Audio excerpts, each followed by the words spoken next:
ఇక కనకపు సింహాసనమున శునకము మంచి పదవిలోకి వచ్చినా నీచ మానవుల బుద్ధి మారదు. అధికారం చేపట్టి 45 రోజులైనా మమ్మల్ని తిట్టిపోస్తున్నారు. అలాంటి వారి గురించి మాట్లాడి నోరు పాడు చేసుకోను. 45 రోజులైనా గత ప్రభుత్వాన్ని ఆడిపోసుకోవడమేనా? కాంగ్రెస్ పార్టీని బీజేపీ జాకీ పెట్టి లోపుతుంది.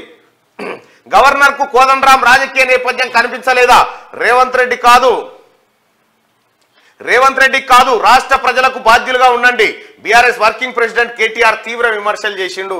అయ్యా విమర్శలు చేస్తే ఈయననే పొట్టు తిట్టిరట. నువ్వేమైనా వీకినావు పెద్ద చేసినావు నువ్వు. జనం ఒక్కసారి ఆ నెటిజన్ కింద కామెంట్లు చూసుకో, నీ పోస్ట్ కింద కామెంట్లు చూసుకో. కావాల్సిన తిట్టిరు మొత్తం పట్ట నోటికి ఎట్లొస్తే అట్లా తిట్టిరు జనం నిన్న కేటీ రామారావుని. విషయం ఏంటంటే కనకపు సింహాసనమున శునకము ఇదే టైటిల్ తీసుకుందాం. నిన్న ఎవరు కేటీ రామారావు మాట్లాడుకుంటా ఈ పద్యం పాడిండు. ఇట్లా ట్విట్టర్లో పెట్టిండట. కాదు ఈ పద్యం పాడు ఒకసారి. కనకపు సింహాసనమున శునకమున కూర్చుండబెట్టి టోటల్గా రైట్. మా పండితుని గుర్తులేదు తెలుగు పండితునికి. అయితే విషయం ఏంటంటే ఇదే తీసుకుందాం కేటీ రామారావు. కనకపు సింహాసనము మీద శునకం అంటున్నావు కదా. శునకం అంటే కుక్క. బంగారు సింహాసనం మీద కుక్కను కూర్చుండబెట్టినా దాని బుద్ధి ఎట్లా మారుతుంది అనేది నీ మాట. ఈ కుక్క అనే మాటను తీసుకుందాం అంతే. అసలు తెలంగాణ రాష్ట్రానికి కావలి కుక్క లెక్కుంటా అన్నాడు ఎవడు? తెలంగాణ రాష్ట్రంకి కావలి కుక్కను నేను కావలి కుక్క లెక్కుంటా అని చెప్పినోడు ఎవడు? నేను కేసీఆర్ అనేటువంటి వ్యక్తిని నేను తెలంగాణ రాష్ట్రానికి కావలి కుక్క లెక్కుంటా తప్ప ఇంకో పని చేయన్నాడు. మరి ఆ కుక్కనే సింహాసనం మీద ఎక్కింది కదా 9.5 సంవత్సరాలు. 9.5 సంవత్సరాలు ఆ కుక్కనే సింహాసనం మీద ఉండి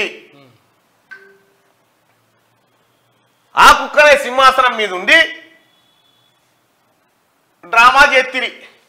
నువ్వు అనొచ్చునా ఈ మాట? కనకపు సింహాసనమున శునకమును కూర్చుండబెట్టి శుభలగ్నమున దొనరగబట్టము గట్టిన వెనకటి గుణ మేలమాను వినరా సుమతి అని చెప్పి సుమతి శతకాన్ని ప్రస్తావిస్తూ పరోక్షంగా సీఎం రేవంత్ రెడ్డిని ఉద్దేశించి బీఆర్ఎస్ వర్కింగ్ ప్రెసిడెంట్ మాజీ మంత్రి కేటీఆర్ తీవ్ర విమర్శలు చేశారు. సుమతి శతకానికి అర్థం చెప్తూ మంచి ముహూర్తం చూసి శునకాన్ని తీసుకొచ్చి మంచి పదవిలో కూర్చుండబెట్టిన నీచ మానవులు వారి వెనుకటి గుణాన్ని వదలరు అని ఆయన వ్యాఖ్యానించారు. ఇలాంటి వారి గురించి నేను తన నోరు పారు చేసుకోనని చెప్తున్నాను.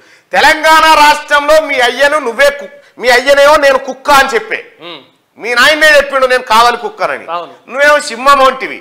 మీ బావ పులి వస్తుందోనే మీ నాయనను జూ పార్కుని చేతిరి మొత్తానికి. మీ నాయన గురించి చెప్పినట్టు.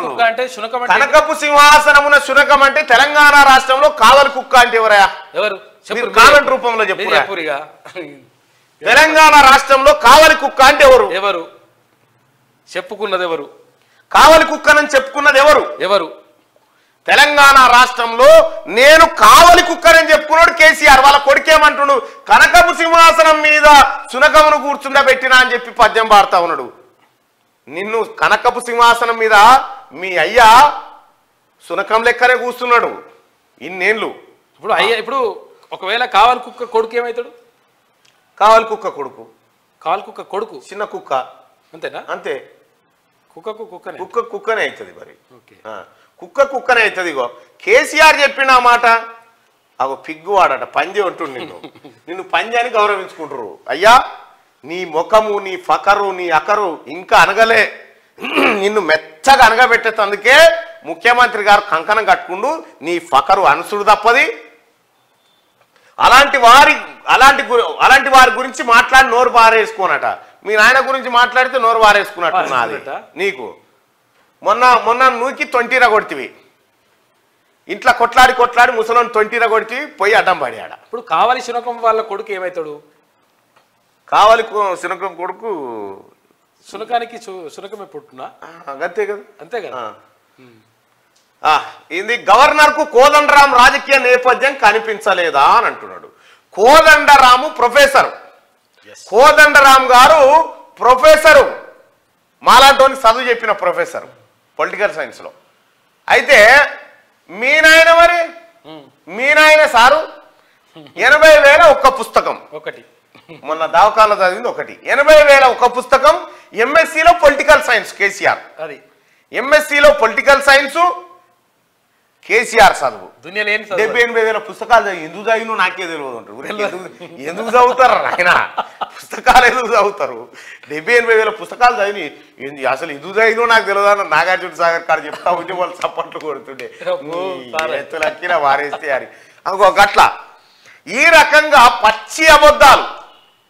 కేసీఆర్ చదివి ఏ పాటితో తెలుసా? ఎవరైనా ఒక బుక్ ఇచ్చిపోతే మీద హెడ్లైన్ చదువుతాడు. హెడ్లైన్ చదివి ఇట్లా ఇట్లా పడితే 60 కమ్మ వస్తుంది. 60 కమ్మలో ఏదైనా పదం దొరికితే చూస్తాడు. చూసి ఇది రాసిన రాగానే ఈ 61 ఆయన రాగానే ఆ 60వ పేజీలో అదేంది 3వ అక్షరం మాట అంటే అది రాసేది లేకుండే అక్కడ వేరేది ఏమన్నా అమరిస్తే బాగుండేది అంటాడు. యొక్క 60వ పేజీ దాకా చదివింది సారు అని వాడు అనుకో. ఇగో గిట్ల ఏతులుంటాయి అన్నట్టు వీళ్ళ కుటుంబం దగ్గర. వీళ్ళ కుటుంబం అంతా ఇదే పని.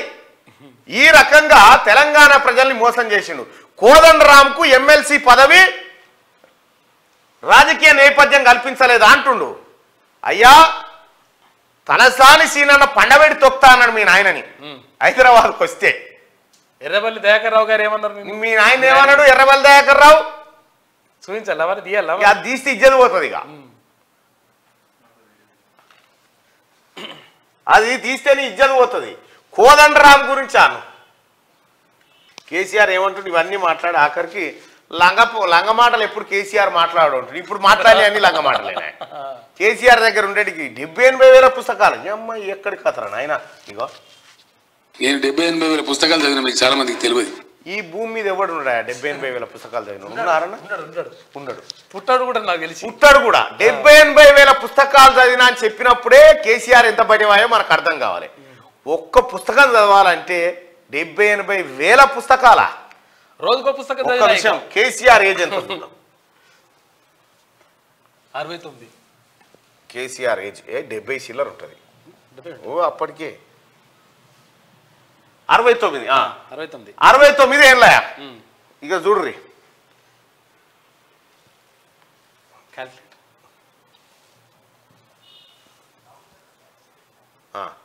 69 ఇంటూ 365 ఏనైనా కేసీఆర్ పుట్టే 25,185 రోజులు అయింది.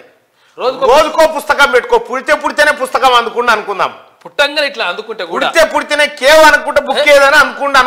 పోనీ అనుకున్నా కూడా రోజుకో పుస్తకం చదివినా కూడా 25,000 పుస్తకాలు కావు. పోనీ రోజుకు 2 చదివిండి అనుకుందాం. అట్లా కూడా అవి 50,000 మళ్ళా. పోనీ 3 చదివింది అనుకున్నా కూడా లెక్క దొరకలేదు. 80,000 పుస్తకాలు ఉంటాడు. 70,000 ఈయన చదివిన పుస్తకాలు ఇవయా. రోజుకో పుస్తకం చదివినా కూడా సారు ఏం పని చేయకుండా రోజుకో పుస్తకం చదివినా కూడా 25,000 పుస్తకాలు. ప్రపంచంలో ఎవరు కూడా చదవడు. కానీ ఎంత ఈజీగా చెప్పిండు చూసినావా బడవాయి మాట కేసీఆర్. ఇగో అంటే ఆయన మొత్తం ఇక పని మీద ఉన్నా కానీ కాదు అది. నేను 70,000 పుస్తకాలు చదివిన మీకు చాలా మందికి తెలియదు. నేను 70,000 పుస్తకాలు చదివిన మీకు చాలా మందికి తెలియదు. చూసిరా ఇగో ఈ బడవాయి మాటలు ఉంటాయని నేను చెప్తా. ఇది కేసీఆర్ కథ. చూసిరుగా గిడి బడవాయి మాటలు ఉంటాయి అన్నట్టు కేసీఆర్ తన. అందుకే జనం ఓడగొట్టిరు. ఇక ఇప్పుడు కేసీఆర్ పరిపాలన గురించి నేను చెప్తాడు చూడు. కేసీఆర్ వచ్చినప్పుడు ఇట్లా వస్తాను. ఇప్పుడు రేవంత్ రెడ్డి వచ్చిండు ఇట్లా వస్తాను. నీళ్లు గిట్ల వస్తున్నాయట. ఇక మారారా మీరు డ్రామారావు. ఇంతగానం అడ్డంగా దొరికిపోయి ప్రజలకు అడ్డంగా నిలువున బరివాతల దొరికిపోయి ఇంకా ఇవే కాదు ఈ కామెడీలే కాదు మీరు చేసిన దోపిడి కూడా ఉంది కదా. ఇవన్నీ దొరికినాక కూడా పొట్టు తిట్టరా? మరి తిట్టకపోతే మెచ్చుకుంటారు జనం.